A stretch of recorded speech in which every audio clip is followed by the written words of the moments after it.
জেগেছে, ছাত্র সমাজ জেগেছে, ফাঁসি ফাঁসি ফাঁসি চাই, ফাঁসি চাই।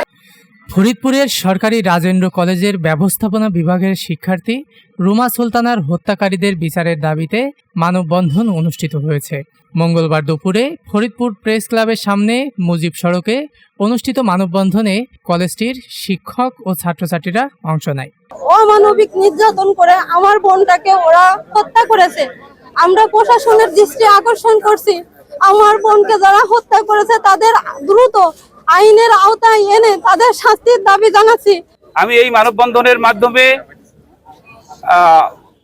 Civil surgeon, police super, DC স্যারের দৃষ্টি আকর্ষণ করে এ ঘটনার সুষ্ঠু তদন্ত করে দোষীদের আইনের আওতায় নিয়ে আসার জন্য অনুরোধ করছি।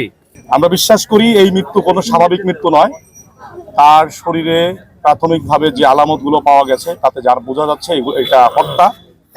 আমরা সরকারি রাজেন্দ্র কলেজ থেকে এই হত্যার আমরা বিচার চাই এবং অনতিবিলম্বে এই বিচার করতে হবে এবং ময়নাতদন্তে যেন যথাযথ রিপোর্ট আমরা জানতে পারি।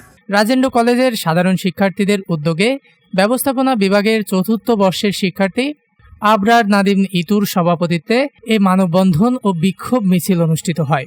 এ সময় বক্তব্য রাখেন ফরিদপুর সরকারি রাজেন্দ্র কলেজের অধ্যক্ষ এস.এম. আব্দুল হালিম, ব্যবস্থাপনা বিভাগের বিভাগীয় প্রধান সন্তোষ কুমার বাগচি, সহকারী অধ্যাপক মোহাম্মদ ইয়াদ আলী, মোহাম্মদ আলমগীর হোসেন, রফিকুল ইসলাম, সাধারণ শিক্ষার্থী মামুন রহমান, সাকিবুন নাহার, রিমন ইমতিয়াজ শান্ত প্রমুখ।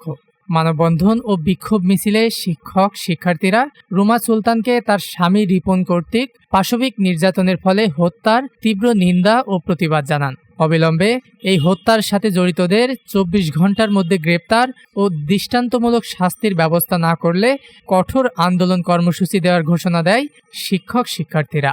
দীপঙ্কর বর্মন, নিউজ ডেস্ক, দৈনিক রানার।